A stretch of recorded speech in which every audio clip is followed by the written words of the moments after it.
ಸಂಕ್ಷಿಪ್ತ ಶ್ರೀ ಶಿವಪುರಾಣ.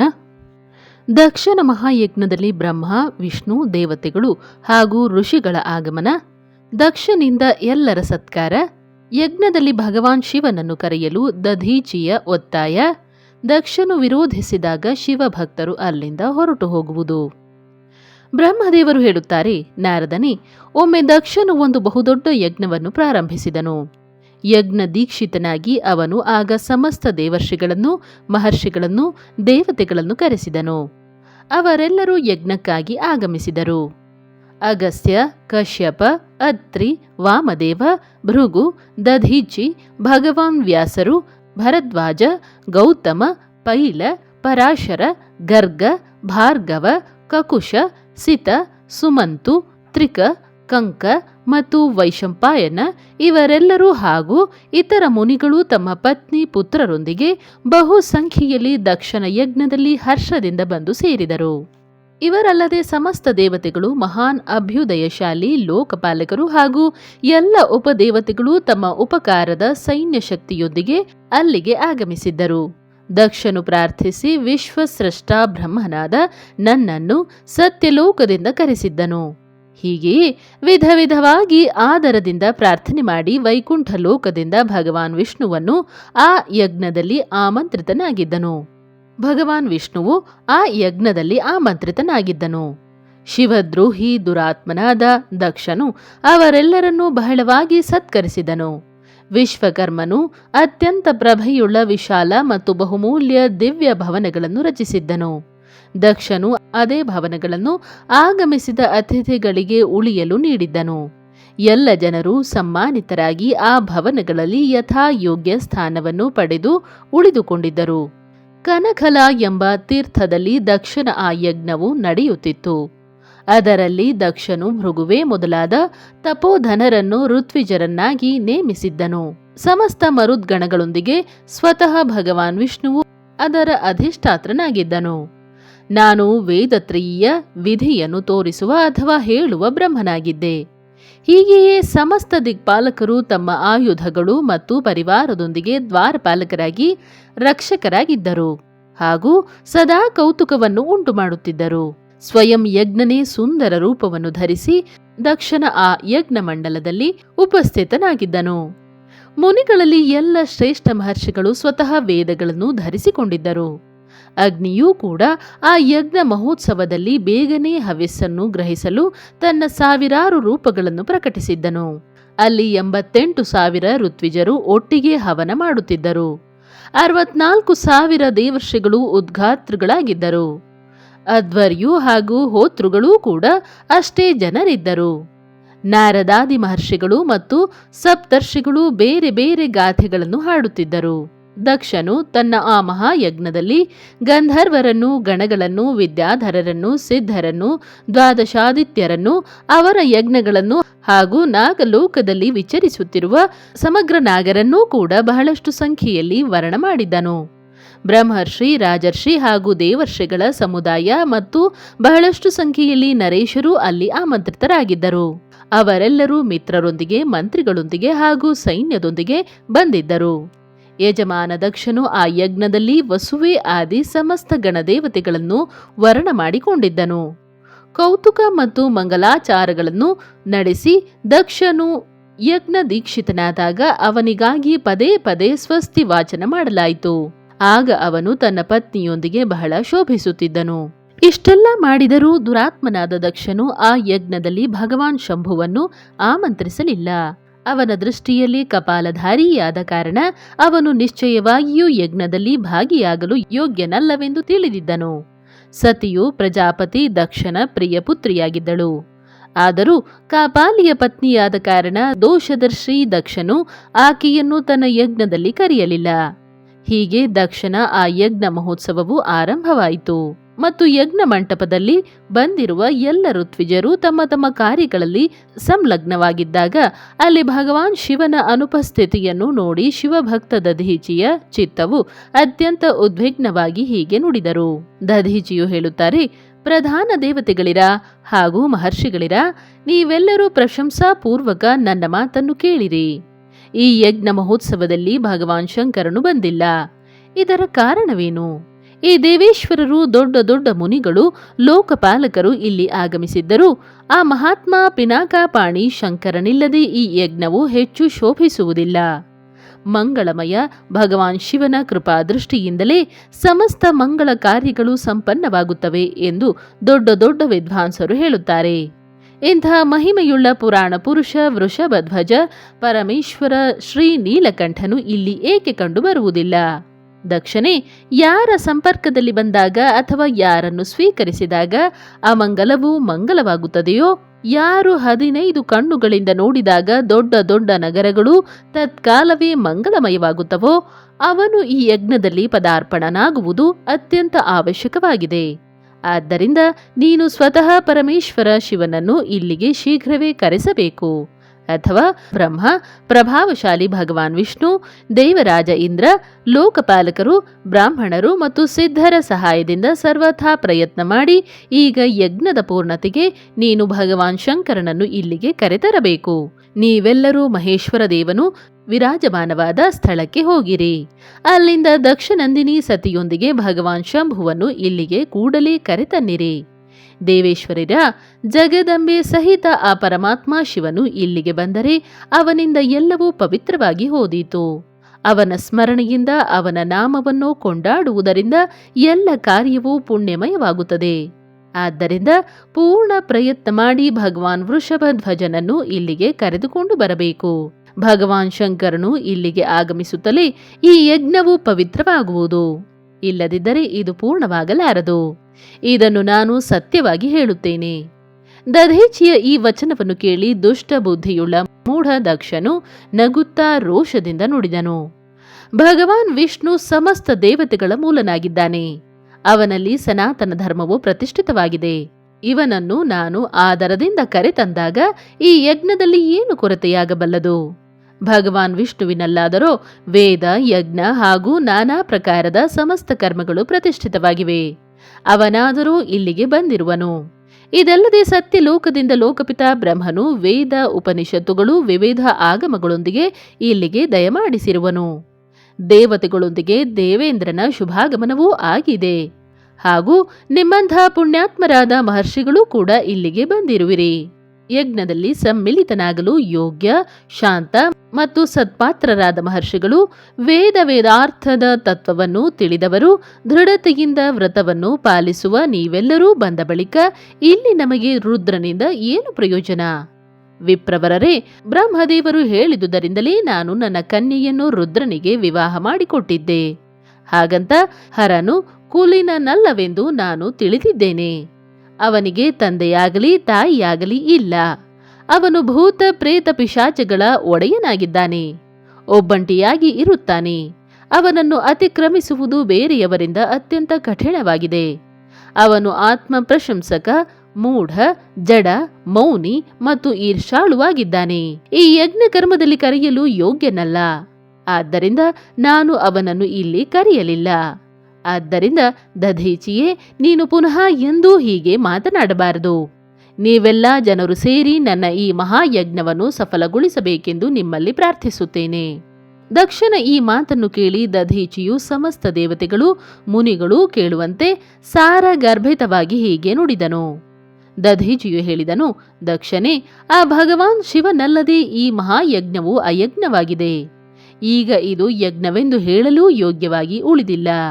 ವಿಶೇಷವಾಗಿ ಈ ಯಜ್ಞದಲ್ಲಿ ನಿನ್ನ ವಿನಾಶವಾಗುವುದು. ಹೀಗೆ ಹೇಳಿ ದಧೀಚಿಯು ದಕ್ಷನ ಯಜ್ಞಶಾಲೆಯಿಂದ ಒಬ್ಬಂಟಿಗನಾಗಿ ಹೊರಟು ತನ್ನ ಆಶ್ರಮಕ್ಕೆ ಹೊರಟು ಹೋದನು.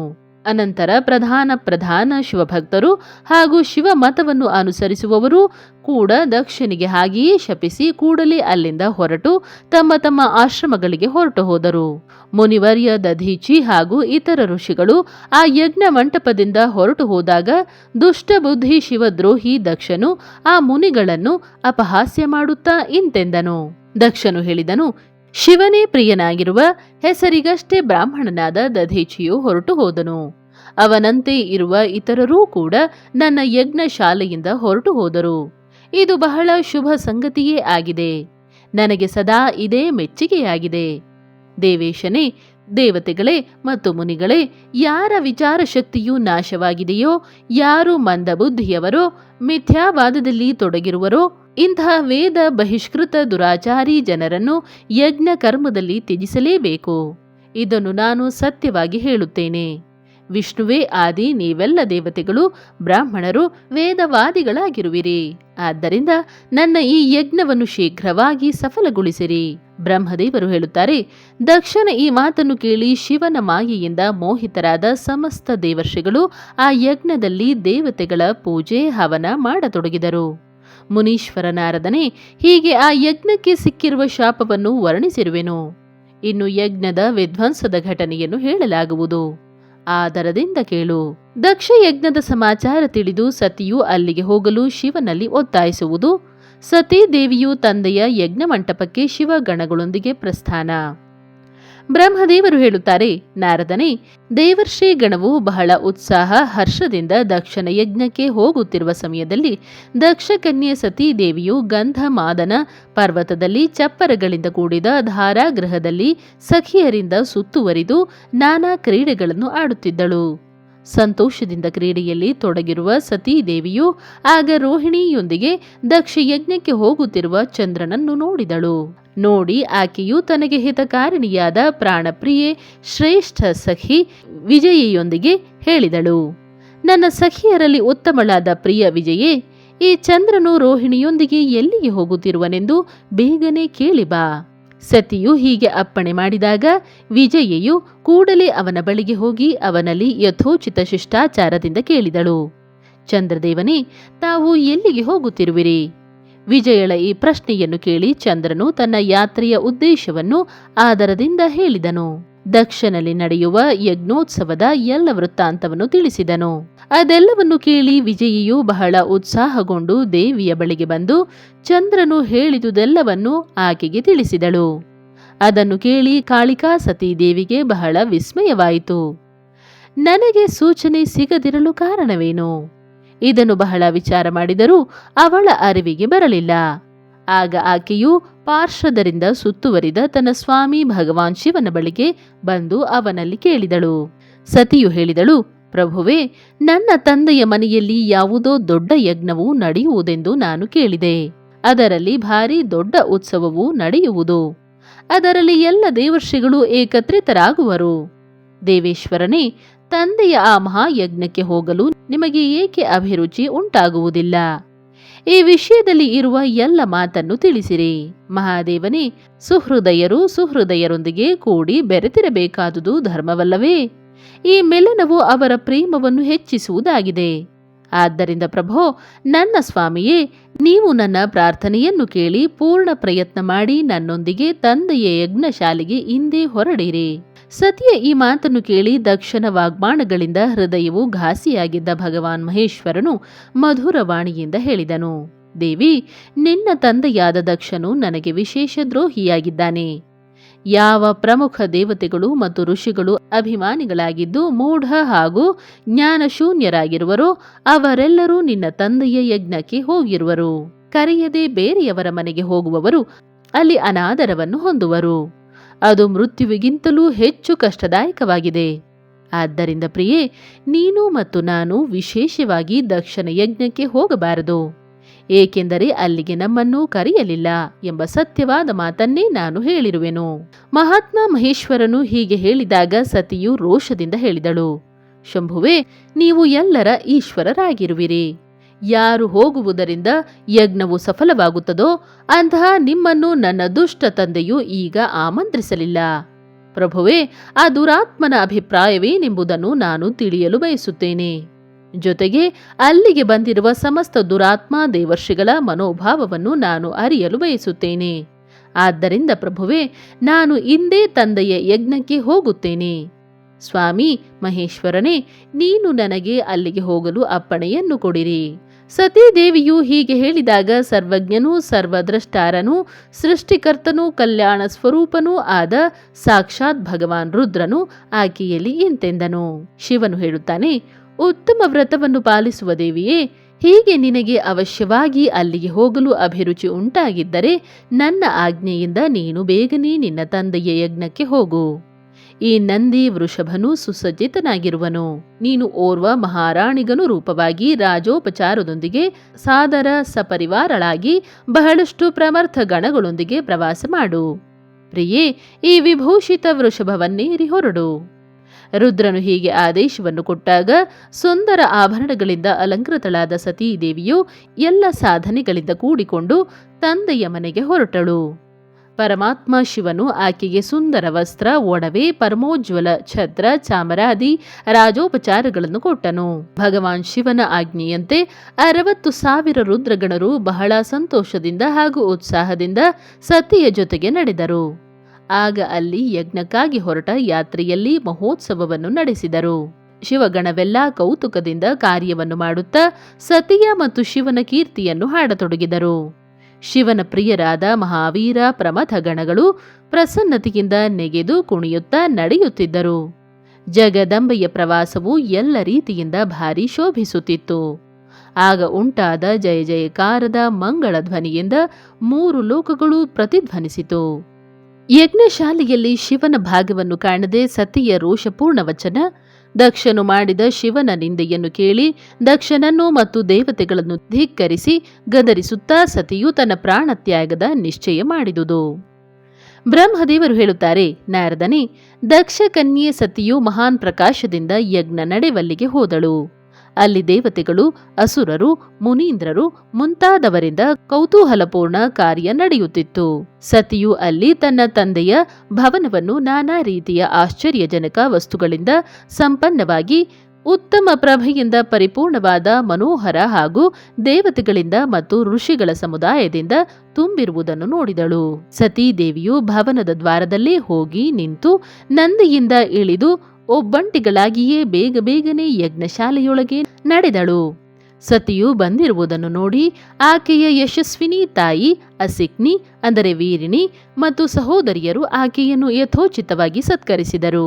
ದಕ್ಷನು ಅವಳನ್ನು ನೋಡಿಯೂ ಯಾವುದೇ ಆದರವನ್ನು ತೋರಲಿಲ್ಲ ಹಾಗೂ ಅವನ ಭಯದಿಂದ ಶಿವನ ಮಾಯೆಯಿಂದ ಮೋಹಿತರಾದ ಇತರ ಜನರು ಆಕೆಯ ಕುರಿತು ಆದರ ಭಾವವನ್ನು ತೋರದಾದರು. ಎಲ್ಲ ಜನರಿಂದ ತಿರಸ್ಕಾರ ಪ್ರಾಪ್ತವಾದಾಗ ಸತೀದೇವಿಗೆ ಬಹಳ ವಿಸ್ಮಯವಾಗಿದ್ದರೂ ಅವಳು ತಂದೆ ತಾಯಂದಿರ ಚರಣಗಳಲ್ಲಿ ತಲೆಬಾಗಿದಳು. ಆ ಯಜ್ಞದಲ್ಲಿ ವಿಷ್ಣುವೇ ಮೊದಲಾದ ದೇವತೆಗಳ ಭಾಗವನ್ನು ನೋಡಿದಳು. ಆದರೆ ಶಂಭುವಿನ ಭಾಗವು ಆಕೆಗೆ ಎಲ್ಲಿಯೂ ಕಂಡುಬರಲಿಲ್ಲ. ಆಗ ಸತಿಯು ದುಸ್ಸಹವಾದ ಕ್ರೋಧವನ್ನು ಪ್ರಕಟಿಸಿದಳು.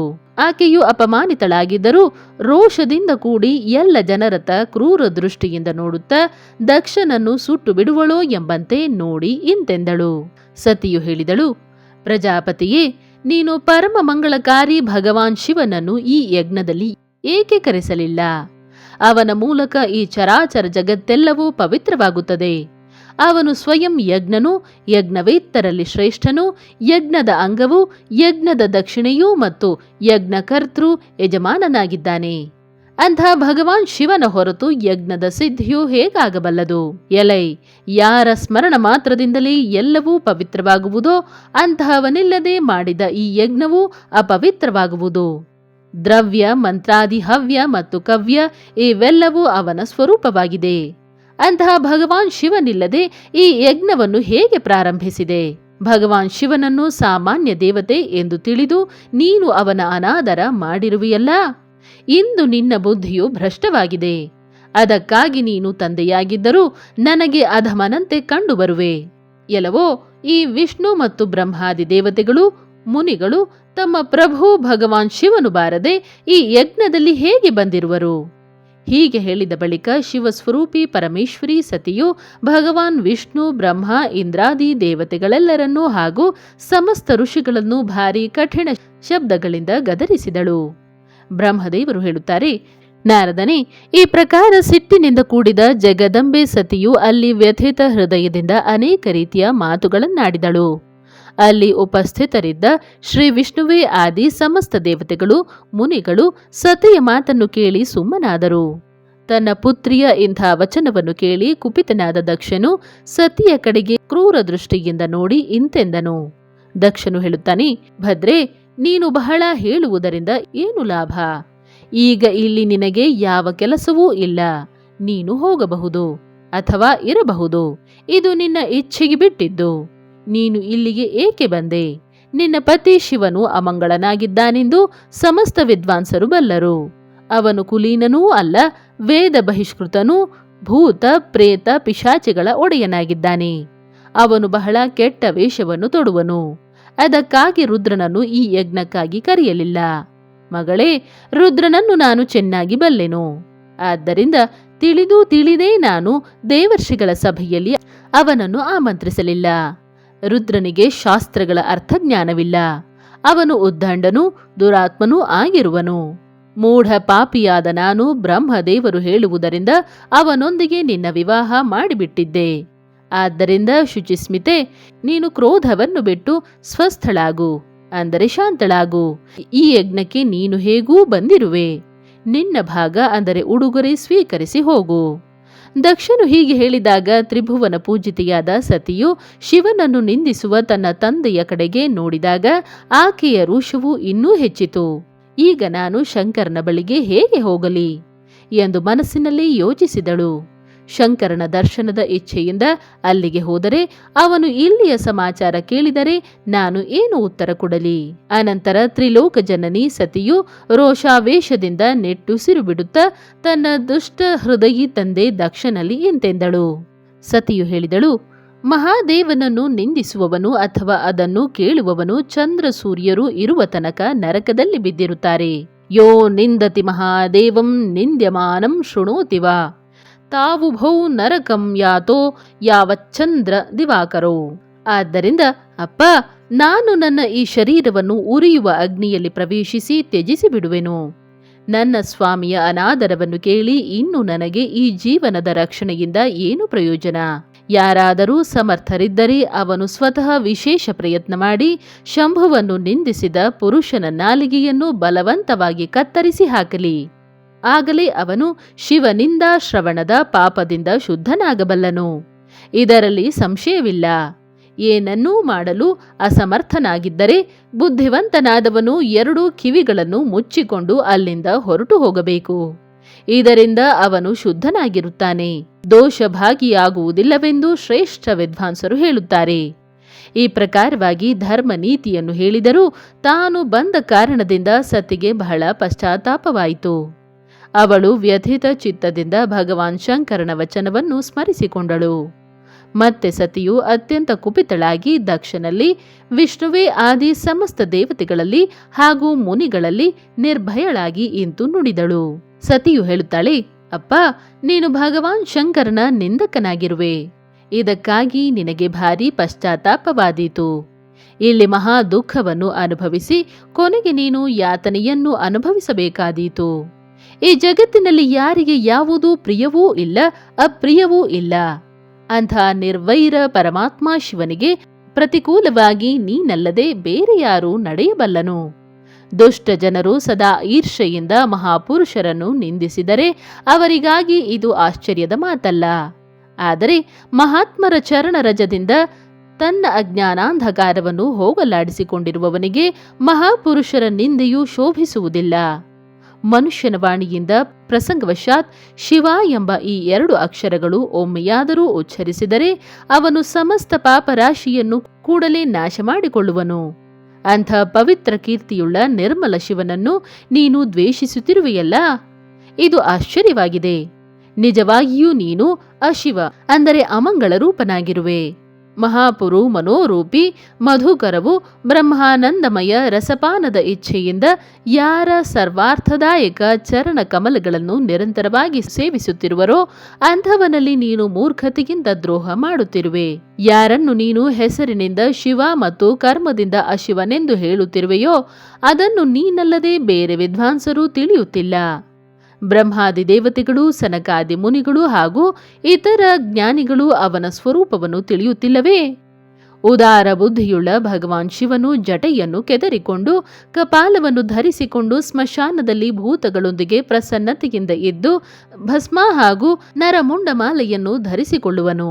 ಇದನ್ನು ತಿಳಿದರೂ ಕೂಡ ದೇವತೆಗಳು ಮುನಿಗಳು ಅವನ ಚರಣದಲ್ಲಿ ಬಿದ್ದಿರುವ ನಿರ್ಮಾಲ್ಯವನ್ನು ಅತ್ಯಂತ ಆದರದಿಂದ ತಮ್ಮ ಮಸ್ತಕದಲ್ಲಿ ಧರಿಸುತ್ತಿರುವರಲ್ಲ, ಇದರ ಕಾರಣವೇನು? ಭಗವಾನ್ ಶಿವನೇ ಸಾಕ್ಷಾತ್ ಪರಮೇಶ್ವರನಾಗಿದ್ದಾನೆ ಎಂಬುದೇ ಆಗಿದೆ. ಪ್ರವೃತ್ತಿ ಅಂದರೆ ಯಜ್ಞ ಯಾಗಾದಿಗಳು ಮತ್ತು ನಿವೃತ್ತಿ ಅಂದರೆ ಶಮ ದಮಾದಿಗಳು ಎಂಬ 2 ಪ್ರಕಾರದ ಕರ್ಮಗಳನ್ನು ಹೇಳಲಾಗಿದೆ. ಮನೀಷಿ ಪುರುಷರು ಅದನ್ನು ವಿಚಾರ ಮಾಡಬೇಕು. ವೇದದಲ್ಲಿ ವಿವೇಚನೆ ಪೂರ್ವಕ ಅವರಲ್ಲಿ ರಾಗಿ ಮತ್ತು ವಿರಾಗಿ ಎಂಬ 2 ರೀತಿಯ ಬೇರೆ ಬೇರೆ ಅಧಿಕಾರಿಗಳೆಂದು ಹೇಳಲಾಗಿದೆ. ಪರಸ್ಪರ ವಿರೋಧಿಯಾದ್ದರಿಂದ ಮೇಲೆ ಹೇಳಿದ 2 ರೀತಿಯ ಕರ್ಮಗಳನ್ನು ಒಟ್ಟಿಗೆ ಕರ್ತೃವಿನ ಮೂಲಕ ಆಚರಿಸಲಾಗುವುದಿಲ್ಲ. ಭಗವಾನ್ ಶಂಕರನಾದರೋ ಪರಬ್ರಹ್ಮ ಪರಮಾತ್ಮನಾಗಿರುವನು. ಅವನಲ್ಲಿ ಇವೆರಡು ರೀತಿಯ ಕರ್ಮಗಳು ಪ್ರವೇಶಿಸುವುದಿಲ್ಲ. ಅವನಿಗೆ ಯಾವುದೇ ಕರ್ಮವೂ ಪ್ರಾಪ್ತವಿಲ್ಲ. ಯಾವುದೇ ರೀತಿಯ ಕರ್ಮವನ್ನು ಮಾಡುವ ಅವಶ್ಯಕತೆಯೂ ಇಲ್ಲ. ತಂದೆಯೇ, ನಮ್ಮ ಐಶ್ವರ್ಯವು ಅವ್ಯಕ್ತವಾಗಿದೆ. ಅವನಲ್ಲಿ ಯಾವುದೇ ಲಕ್ಷಣಗಳು ವ್ಯಕ್ತವಾಗಿಲ್ಲ. ಸದಾ ಆತ್ಮಜ್ಞಾನಿ ಮಹಾಪುರುಷರೇ ಅವನನ್ನು ಸೇವಿಸುತ್ತಾರೆ. ನಿನ್ನ ಬಳಿಯಲ್ಲಿ ಆ ಐಶ್ವರ್ಯ ಇಲ್ಲ.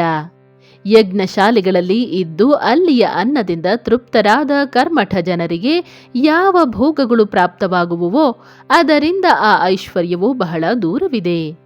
ಮಹಾಪುರುಷರನ್ನು ನಿಂದಿಸುವ ದುಷ್ಟನ ಜನ್ಮಕ್ಕೆ ಧಿಕ್ಕಾರವಿರಲಿ. ವಿದ್ವಾಂಸರು ವಿಶೇಷವಾಗಿ ಪ್ರಯತ್ನಿಸಿ ಅವನ ಸಂಬಂಧವನ್ನು ತ್ಯಜಿಸಿಬಿಡಬೇಕು. ಭಗವಾನ್ ಶಿವನು ನಿನ್ನೊಂದಿಗೆ ನನ್ನ ಸಂಬಂಧವನ್ನು ತೋರಿಸುತ್ತಾ ನನ್ನನ್ನು ದಾಕ್ಷಾಯಿಣಿ ಎಂದು ಕರೆದಾಗ ನನ್ನ ಮನಸ್ಸು ದುಃಖಿತವಾದೀತು. ಅದಕ್ಕಾಗಿ ನಿನ್ನ ಶರೀರದಿಂದ ಉತ್ಪನ್ನವಾದ ಶವದಂತೆ ಘೃಣಿತವಾದ ಈ ಶರೀರವನ್ನು ಈಗ ನಾನು ನಿಶ್ಚಯವಾಗಿಯೂ ತ್ಯಜಿಸಿ ಸುಖಿಯಾಗುವೆನು. ಎಲೈ ದೇವತೆಗಳಿರ ಹಾಗೂ ಮುನಿಗಳಿರ, ನೀವೆಲ್ಲರೂ ನನ್ನ ಮಾತನ್ನು ಕೇಳಿರಿ. ನಿಮ್ಮ ಹೃದಯದಲ್ಲಿ ದುಷ್ಟತೆ ಬಂದು ಬಿಟ್ಟಿದೆ. ನಿಮ್ಮೆಲ್ಲರ ಈ ಕರ್ಮವು ಸರ್ವಥಾ ಅನುಚಿತವಾಗಿದೆ. ನೀವೆಲ್ಲ ಜನರೂ ಮೂಢರಾಗಿರುವಿರಿ. ಏಕೆಂದರೆ ಶಿವನ ನಿಂದೆ ಮತ್ತು ಕಲಹವು ನಿಮಗೆ ಪ್ರಿಯವಾಗಿದೆ. ಆದ್ದರಿಂದ ಭಗವಾನ್ ಹರನಿಂದ ನಿಮಗೆ ಈ ಕೆಟ್ಟ ಕರ್ಮದ ಪೂರ್ಣ ದಂಡನೆಯು ನಿಶ್ಚಯವಾಗಿ ಸಿಗುವುದು. ಬ್ರಹ್ಮದೇವರು ಹೇಳುತ್ತಾರೆ, ನಾರದನೇ, ಆ ಯಜ್ಞದಲ್ಲಿ ದಕ್ಷ ಹಾಗೂ ದೇವತೆಗಳಲ್ಲಿ ಹೀಗೆ ಹೇಳಿ ಸತೀದೇವಿಯು ಸುಮ್ಮನಾದಳು ಹಾಗೂ ಮನಸ್ಸಿನಲ್ಲಿ ತನ್ನ ಪ್ರಾಣವಲ್ಲಭ ಶಂಭುವನ್ನು ಸ್ಮರಿಸತೊಡಗಿದಳು. ಸತಿಯು ಯೋಗಾಗ್ನಿಯಿಂದ ತನ್ನ ಶರೀರವನ್ನು ಭಸ್ಮವಾಗಿಸಿಕೊಳ್ಳುವುದು, ದರ್ಶಕರ ಹಾಹಾಕಾರ, ಶಿವಪಾರ್ಷದರ ಪ್ರಾಣತ್ಯಾಗ ಹಾಗೂ ದಕ್ಷನ ಮೇಲೆ ಆಕ್ರಮಣ, ಋಭುಗಳಿಂದ ಅವರನ್ನು ಓಡಿಸುವುದು ಮತ್ತು ದೇವತೆಗಳ ದುಃಖ.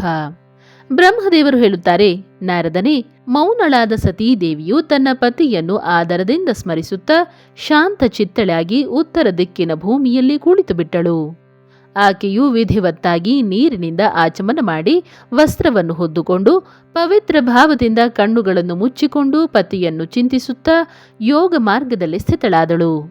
ಅವಳು ಆಸನವನ್ನು ಸ್ಥಿರಗೊಳಿಸಿ ಪ್ರಾಣಾಯಾಮದ ಮೂಲಕ ಪ್ರಾಣ ಮತ್ತು ಅಪಾನವನ್ನು ಏಕರೂಪವಾಗಿಸಿ ನಾಭಿ ಚಕ್ರದಲ್ಲಿ ಸ್ಥಿರಗೊಳಿಸಿದಳು.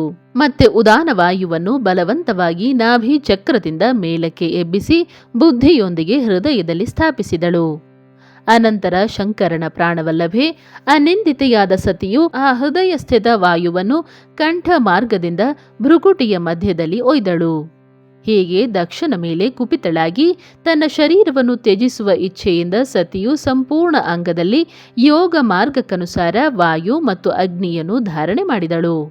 ಅನಂತರ ತನ್ನ ಪತಿಯ ಚರಣಾರವಿಂದಗಳನ್ನು ಚಿಂತಿಸುತ್ತಾ ಸತಿಯು ಇತರ ಎಲ್ಲ ವಸ್ತುಗಳನ್ನು ಮರೆತು ಬಿಟ್ಟಳು. ಆಕೆಯ ಚಿತ್ತವು ಯೋಗ ಮಾರ್ಗದಲ್ಲಿ ಸ್ಥಿತವಾಗಿತ್ತು. ಅದರಿಂದ ಅಲ್ಲಿ ಆಕೆಗೆ ಪತಿಯ ಚರಣಗಳಲ್ಲದೆ ಬೇರೆ ಏನೂ ಕಂಡುಬರಲಿಲ್ಲ. ಮುನಿಶ್ರೇಷ್ಠನೇ, ಸತಿಯ ನಿಷ್ಪಾಪ ಶರೀರವು ಆಗಲೇ ಬಿದ್ದು ಅವಳ ಇಚ್ಛೆಗನುಸಾರ ಯೋಗಾಗ್ನಿಯಿಂದ ಸುಟ್ಟು ಹೋಗಿ ತತ್ಕ್ಷಣ ಭಸ್ಮವಾಯಿತು. ಆಗ ಅಲ್ಲಿ ಬಂದಿರುವ ದೇವತೆ ಮುಂತಾದವರು ಈ ಘಟನೆಯನ್ನು ನೋಡಿದಾಗ ಅವರು ಜೋರಾಗಿ ಹಾಹಾಕಾರ ಮಾಡತೊಡಗಿದರು. ಅವರ ಆ ಮಹಾನ್, ಅದ್ಭುತ, ವಿಚಿತ್ರ ಹಾಗೂ ಭಯಂಕರ ಹಾಹಾಕಾರವು ಆಕಾಶದಲ್ಲಿ ಮತ್ತು ಭೂತಲದಲ್ಲಿ ಎಲ್ಲೆಡೆ ತುಂಬಿ ಹೋಯಿತು. ಅಯ್ಯೋ, ಮಹಾನ್ ದೇವತೆ ಭಗವಾನ್ ಶಂಕರನ ಪರಮ ಪ್ರಿಯಸಿ ಸತೀದೇವಿಯು ಯಾರೋ ದುಷ್ಟನ ದುರ್ವ್ಯವಹಾರದಿಂದ ಕುಪಿತಳಾಗಿ ತನ್ನ ಪ್ರಾಣವನ್ನೇ ತೊರೆದು ಬಿಟ್ಟಳಲ್ಲ ಎಂದು ಜನರು ಆಡುತ್ತಿದ್ದರು. ಆಹಾ, ಬ್ರಹ್ಮನ ಪುತ್ರನಾದ ಈ ದಕ್ಷನ ಭಾರಿ ದುಷ್ಟತೆಯನ್ನಾದರೋ ನೋಡಿರಿ. ಎಲ್ಲ ಚರಾಚರ ಜಗತ್ತು ಯಾರ ಸಂತಾನವಾಗಿದೆಯೋ ಅವನ ಪುತ್ರಿ ಮನಸ್ವಿನಿ ಸತೀ ದೇವಿಯು ಸದಾ ಮಾನ್ಯತೆ ಪಡೆಯಲು ಯೋಗ್ಯಳಾಗಿದ್ದ ಆಕೆಯೇ ಹೀಗೆ ಅಪಮಾನಿತಳಾಗಿ ಪ್ರಾಣವನ್ನೇ ಕಳೆದುಕೊಂಡು ಬಿಟ್ಟಳಲ್ಲ. ಭಗವಾನ್ ವೃಷಭಧ್ವಜನ ಪ್ರಿಯ ಸತಿಯು ಸದಾ ಸರ್ವ ಸತ್ಪುರುಷರಿಂದ ನಿರಂತರ ಸಮ್ಮಾನ ಪಡೆಯುವ ಅಧಿಕಾರಿಣಿಯಾಗಿದ್ದಳು. ಶಿವನ ನಿಂದೆಯನ್ನು ಆಕೆಯು ಸಹಿಸದಾದಳು. ಈ ಪ್ರಜಾಪತಿ ದಕ್ಷನು ಬ್ರಾಹ್ಮಣ ದ್ರೋಹಿಯಾಗಿದ್ದಾನೆ. ಅದರಿಂದ ಇಡೀ ಜಗತ್ತಿನಲ್ಲಿ ಅವನಿಗೆ ಮಹಾನ್ ಅಪಕೀರ್ತಿ ಪ್ರಾಪ್ತವಾದೀತು. ತನ್ನ ಪುತ್ರಿಯೇ ಅವನ ಅಪರಾಧದಿಂದ ಪ್ರಾಣತ್ಯಾಗ ಮಾಡಲು ಉದ್ಯುಕ್ತಳಾದಾಗಲೂ ಆ ಮಹಾ ನರಕಭೋಗಿ ಶಂಕರ ದ್ರೋಹಿಯು ಆಕೆಯನ್ನು ತಡೆಯಲೇ ಇಲ್ಲ. ಯಾವಾಗ ಎಲ್ಲ ಜನರು ಹೀಗೆ ಹೇಳುತ್ತಿದ್ದರೋ ಆಗಲೇ ಶಿವನ ಪಾರ್ಷದರು ಸತಿಯ ಈ ಅದ್ಭುತ ಪ್ರಾಣತ್ಯಾಗವನ್ನು ನೋಡಿ ಕೂಡಲೇ ಕ್ರೋಧದಿಂದ ಅಸ್ತ್ರಶಸ್ತ್ರಗಳನ್ನು ಎತ್ತಿಕೊಂಡು ದಕ್ಷನನ್ನು ಕೊಲ್ಲಲು ಎದ್ದು ನಿಂತರು. ಯಜ್ಞ ಮಂಟಪದ ದ್ವಾರದಲ್ಲಿ ನಿಂತಿರುವ ಅವರು ಭಗವಾನ್ ಶಂಕರನ ಭಾರೀ ಬಲಿಷ್ಠರಾದ 60,000 ಪಾರ್ಷದರು ಅತ್ಯಂತ ಕ್ರೋಧಗೊಂಡರು. ನಮಗೆ ಧಿಕ್ಕಾರವಿರಲಿ, ನಮಗೆ ಧಿಕ್ಕಾರವಿರಲಿ ಎಂದು ಹೇಳುತ್ತಾ ಭಗವಾನ್ ಶಂಕರನ ಗಣಗಳ ಆ ವೀರ ಯೂಥಪತಿಗಳೆಲ್ಲರೂ ಪದೇ ಪದೇ ಗಟ್ಟಿಯಾಗಿ ಹಾಹಾಕಾರ ಮಾಡತೊಡಗಿದರು. ದೇವರ್ಷಿಯೇ, ಎಷ್ಟೋ ಪಾರ್ಷದರು ಅಲ್ಲಿ ಶೋಕದಿಂದ ಅತ್ಯಂತ ವ್ಯಾಕುಲರಾಗಿ ಹರಿತವಾದ ಪ್ರಾಣನಾಶಕ ಶಸ್ತ್ರಗಳಿಂದ ತನ್ನ ಮಸ್ತಕ, ಮುಖ ಮುಂತಾದ ಅಂಗಗಳಲ್ಲಿ ಆಘಾತ ಮಾಡಿಕೊಂಡರು. ಹೀಗೆ 20,000 ಪಾರ್ಷದರು ಆಗ ದಕ್ಷ ಕನ್ಯೆ ಸತಿಯ ಜೊತೆಗೆ ನಷ್ಟವಾದರು. ಇದೊಂದು ಅದ್ಭುತ ಮಾತೆ ನಡೆಯಿತು. ನಷ್ಟವಾಗದೆ ಉಳಿದ ಮಹಾತ್ಮ ಶಂಕರನ ಪ್ರಮಥ ಗಣಗಳು ಕೋಪಗೊಂಡು ದಕ್ಷನನ್ನು ಕೊಲ್ಲಲು ಆಯುಧಗಳನ್ನು ಎತ್ತಿಕೊಂಡು ಸಿದ್ಧರಾದರು. ಮುನಿಯೇ, ಆ ಆಕ್ರಮಣಕಾರಿ ಪಾರ್ಷದರ ವೇಗವನ್ನು ನೋಡಿ ಭಗವಾನ್ ಭೃಗುವು ಯಜ್ಞದಲ್ಲಿ ವಿಘ್ನವನ್ನೊಡ್ಡುವವರನ್ನು ನಾಶ ಮಾಡಲು ನಿಯುಕ್ತವಾದ ಅಪಹತ ಅಸುರಾಹ ರಕ್ಷಾಂಗಂಸಿ ವೇದಿಷದಃ ಈ ಯಜುರ್ ಮಂತ್ರದಿಂದ ದಕ್ಷಿಣಾಗ್ನಿಯಲ್ಲಿ ಆಹುತಿಯನ್ನು ಕೊಟ್ಟನು. ಭೃಗುವು ಆಹುತಿಯನ್ನು ಕೊಡುತ್ತಲೇ ಯಜ್ಞಗುಂಡದಿಂದ ರುಭು ಎಂಬ ಸಹಸ್ರಾರು ಬಹಳ ಪ್ರಬಲ ವೀರರಾದ ಮಹಾನ್ ದೇವತೆಗಳು ಪ್ರಕಟರಾದರು. ಮುನೀಶ್ವರನೇ, ಅವರೆಲ್ಲರ ಕೈಯಲ್ಲಿ ಉರಿಯುತ್ತಿರುವ ಕೊಳ್ಳಿಗಳಿದ್ದವು. ಅವರೊಂದಿಗೆ ಪ್ರಮಥ ಗಣಗಳ ಅತ್ಯಂತ ವಿಕಟ ಯುದ್ಧವಾಯಿತು. ಅದನ್ನು ಕೇಳಿದವರ ರೋಮಗಳು ನಿಮಿರಿ ನಿಂತಿರುತ್ತಿದ್ದವು. ಬ್ರಹ್ಮ ತೇಜದಿಂದ ಸಂಪನ್ನರಾದ ಮಹಾವೀರ ಆ ರುಭುಗಳ ಏಟುಗಳು ಎಲ್ಲೆಡೆಯಿಂದ ಬೀಳುತ್ತಿರುವಂತೆ ಪ್ರಮಥ ಗಣಗಳು ಹೆಚ್ಚಿನ ಪ್ರಯಾಸವಿಲ್ಲದೆ ಓಡಿ ಹೋದರು. ಹೀಗೆ ಆ ದೇವತೆಗಳು ಶಿವಗಣಗಳನ್ನು ಕೂಡಲೇ ಓಡಿಸಿಬಿಟ್ಟರು. ಈ ಅದ್ಭುತ ಘಟನೆಯು ಭಗವಾನ್ ಶಿವನ ಮಹಾಶಕ್ತಿಮತಿ ಇಚ್ಛೆಯಿಂದಲೇ ನಡೆಯಿತು. ಇದೆಲ್ಲವನ್ನು ನೋಡಿ ಋಷಿಗಳು, ಇಂದ್ರಾದಿ ದೇವತೆಗಳು, ಮರುದ್ಗಣರು, ವಿಶ್ವದೇವರು, ಅಶ್ವಿನಿ ಕುಮಾರರು, ಲೋಕಪಾಲರು ಸುಮ್ಮನಿದ್ದರು. ಎಲ್ಲರೂ ಎಲ್ಲ ಕಡೆಯಿಂದ ಬಂದು ಅಲ್ಲಿ ಭಗವಾನ್ ವಿಷ್ಣುವಿನಲ್ಲಿ ಹೇಗಾದರೂ ಈ ವಿಘ್ನವು ದೂರವಾಗಲಿ ಎಂದು ಪ್ರಾರ್ಥಿಸುತ್ತಿದ್ದರು. ಅವರು ಉದ್ವಿಗ್ನರಾಗಿ ಪದೇ ಪದೇ ವಿಘ್ನ ನಿವಾರಣೆಗಾಗಿ ಪರಸ್ಪರ ಮಾತಾಡಿಕೊಳ್ಳುತ್ತಿದ್ದರು.